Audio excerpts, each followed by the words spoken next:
Right, let's get across to Gary Neville, who's been watching this day unfold in the NBC studios in America. Gary, give us your verdict on what you've seen from Manchester United today. I mean, I think it's a small step forward. I think before the game, if you'd offered any Manchester United fan, probably player and coach, a draw, then they would have snapped your hand off. And I think that's where, at the end of the game, Erik Ten Hag's interview, I think there was an element of relief because he obviously just keeps the Wolves at bay for a couple of weeks. I think gives him a little bit more time. I don't think that anybody that thought that there was going to be a sort of major incident after today's game thought it would happen with a draw. They always thought it would need to be another difficult day, another difficult defeat like it was last weekend against Tottenham. So I think it buys a little bit of time, but it's Manchester United's worst start in Premier League history. So I mean, we can't really over-celebrate. I'm speaking here as obviously someone who's on Sky as a pundit, but also as a United fan, when we're thinking that actually it's a decent point when you draw at a Villa. That tells you how far Villa have come, but it also tells you how low the bar is for Manchester United at this moment in time. Yeah, and I suppose particularly concerning is this staggering lack of goals. What is it, 7 games into the season? Is that the first point that needs to be addressed?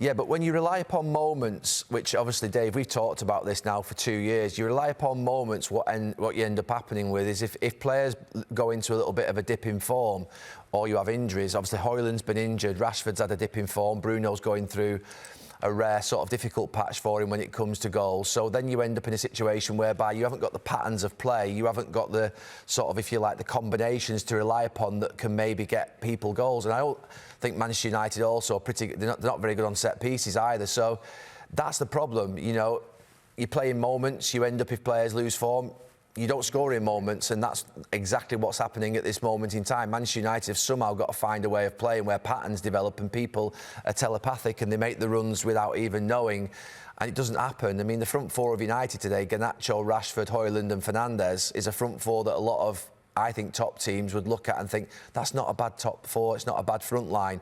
Yet it doesn't look dangerous at all as a combination. I always think of the front three that played for Liverpool, Salah, Firmino, Mane. They played in combination, they played together, they were close to each other at times. United's front four, to be fair, I don't think connect with each other at any point in the game. The front two for Villa, Rodgers and Watkins, they combine with each other, they play with each other on the pitch, they know what each other's going to do. United just don't have that. So where does this then leave, Gary, the conversation around the manager, Erik Ten Hag? This pressure has been building all the way from the summer to this tricky start to the season. Playing this game out today in front of all the United hierarchy, what conclusions do you think they go away with? They definitely won't want to do anything, Dave, this season, and I think I've said that before. No club wants to sack a manager during a season because it's not only a reflection upon the manager, it's a reflection upon them. Even though, obviously, Ineos have only come into the club in the last few months from a point of view of actually taking control of the football side, and Dan Ashworth and Omar Barada have only been in the club for a couple of months. So you can't really sort of land the blame at the door. They're going to need 2 or 3 years, 4 years to try and sort this out.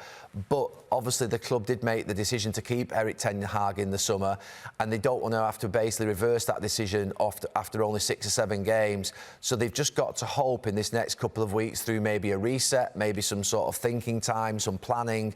Obviously with Manchester United fans, coaches, players have talked about this new structure that surrounds Erik Ten Hag. It needs to go to work quite quickly in this next few weeks, because I think if the next international break comes around and Manchester United are still in that sort of 13th, 14th position in the league, I think there's going to be a lot of pressure building. So the next few weeks are critical in making sure that they can somehow get some momentum for the rest of the season so that Erik Ten Hag can keep his job, because no United fan wants to see Erik Ten Hag lose his job either. That's just, again, feels like we're on a roundabout, just spinning the same way as we have done for the last 10, 12 years. He was bullish, wasn't he? As you've already referenced, perhaps admirably so after the game. But like you say, it does feel like we are going to go month to month with him. The bigger picture, Gary, is around Manchester United as a club and their progress. They're 14th right now, regardless of who the coach is. How do you see them making headway? So again, we're talking about a side challenging for Champions League football again as a starting point. I mean, I thought they would be challenging for Champions League football this season. Obviously, naively, it looks like at this moment in time. But to be 14th, I mean, that just can't happen. you know, it can't continue that they can stay in 14th without repercussion. It's unforgivable with the money spent. The investment in the squad in the summer, everyone regarded Manchester United's transfer market as being smooth, and it was a lot smoother than had happened in previous years. You didn't see the failing to get targets, and you also saw players coming in without a lot of fuss, which was welcomed by everybody. But since the start of the season, you know, Erik ten Hag's got no excuses now. All the players are fit. The players are all there on the pitch.